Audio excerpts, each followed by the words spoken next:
මම හම්බන්තොට දිස්ත්‍රික්කයේ කටුවන සුජිත් මම එළවලු ලෑලි වලට එළවලු සපයන කෙනෙක්. ඒ කියන්නේ හැම වර්ගයක්ම හදන එක වර්ගයක් කියලා නැහැ.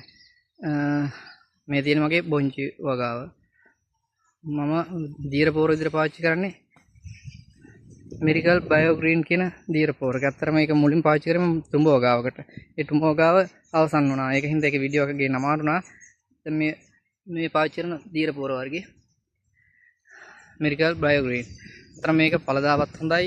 ඒ කියන්නේ සමුද්‍රාසිත පෝෂක කොටස් එකතු කරගෙන හදන දීර පොරක් මම හිතන්නේ මේක.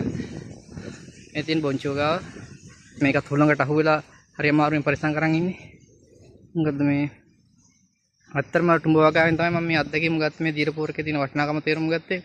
ගොඩක් හොඳට අස්වැන්නක් ලැබුණා. මේ බොංචි වගාව වුණත් හැමතැනම මල් අල්ලලා පේනවා අපිට. පුදුම විදියට මල් තියෙනවා අස්වැන්නක් තියෙනවා. මම ඊට කලින් උත් කරලා තියෙනවා. මේ තරම් ඒ කියන්නේ මල් හට ගැනීම කියන්නේ කරල් පවාර සාමාන්‍යයෙන් අපේ දේශීය නම මොකද මේ වකුරු සෙට්ටි කියන වර්ගේ අර අපේ බලංගොඩ නීල් ඊට පස්සේ කැප්පිටිපොළ වගේ කරල් තාම මේ පොඩි රෑන් ලොකුවට කරල් එනවා මේ ප්‍රභේදෙත් කියන මේක සාමාන්‍යයෙන් මෙච්චර ලොකුවට කරල් එන්නේ නැහැ. ඒත් මේ දියර පොරත් එක්ක හොඳට කරල් අස්වැන්නක් වගේම කරල් වල කියන්නේ විශාලත්වය අර වම්බුටු වගාවට පාවිච්චි කරා පුදුම විදිහට ගෙඩි ලොකු වෙනවා. කියන්නේ හරි හිතා ගන්න බැරි තරම් ලොකුවට ගෙඩි ආවා. කියන්නේ අස්වැන්න එක දිගට කියන්නේ දැන් මේ වගේ වගාවක ඉතින් කෙටි කාලෙකින් කියන්නේ මුර 4-5ක් කඩනකොට ඉවර වෙනවා. ඒත් මේක එහෙම ඉවර වෙන්නේ නැහැ. ඒ කියන්නේ කැල කොණ්ඩවල වෙලා තියෙද්දිත් හොඳට පුෂ්ටිමත් කරල් වෙනවා. මම තවත් වගා කිහිපයක් මේ වීඩියෝත් ඉදිරියට ගේන්නම්. දැනට මේ බොංචි වගාව තියෙන්නේ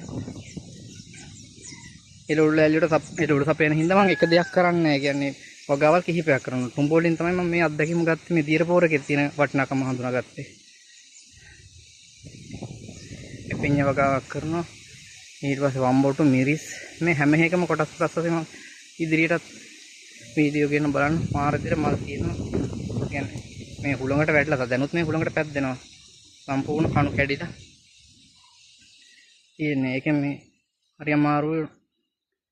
මහි භෝග මේ දවස් මේ තියෙන පරණ පණ්ඩක් වගාවක්. ඒකට එක මුරයක් දීර පොර ගැහුවා. මේ කරල් අවසානයේ බලන්න එක ලංක කරල් එනවා. උකුරු විදියට මේ ඊයේ කරල් ගැපුවා. මේ හවස මේ අද උදේ අද හවස හෙට උදේට ආපහු දවසක් කරල් කපන. මේ තියෙන පණ්ඩක් වගා නැවතත් මේක තමයි දීර පොරට මිරිකල් බයෝ ග්‍රීන් පාවිච්චි මේ දීර පොරක. ආපහු ඉදිරියට තවත් වීඩියෝ එකකින් හම්බ වෙන්න. කැරට්, ලීක්ස්, ඕවා, මිරිස්, තක්කාලි, අර්ධාපල් ඇතුළු උඩරට එළවලු වගාවන් සඳහා විශේෂ නිෂ්පාදිත මිරිකල් බයෝ ග්‍රීන් ඔබ තාමත් භාවිත කළේ නැත්ද? තෙලිර රෝග ක්‍රිමිසතුන්ගේ හානිය අවම කරගෙන වැඩි අස්වැන්නක් ලබාගත් අපගේ දහස් සංඛ්‍යාත ගොවි ජනතාවක් භාවිතයෙන් පසු ප්‍රතිඵල සනාථ කරගත් මිරිකල් බයෝ ග්‍රීන් ඔබත් අදම භාවිත කරන්න. ගොවි මහතුන්ගේ සාර්ථක ප්‍රතිඵල වීඩියෝ සමගින් බලා ගැනීම සඳහා අපගේ මිරිකල් බයෝ ග්‍රීන් පහළ YouTube channel එක වෙත පිවිසෙන්න. වැඩි විස්තර සඳහා කතා කරන්න 075 75 3 43 40. වැඩි අස්වැන්නක් වස විස නැති හෙට වැසි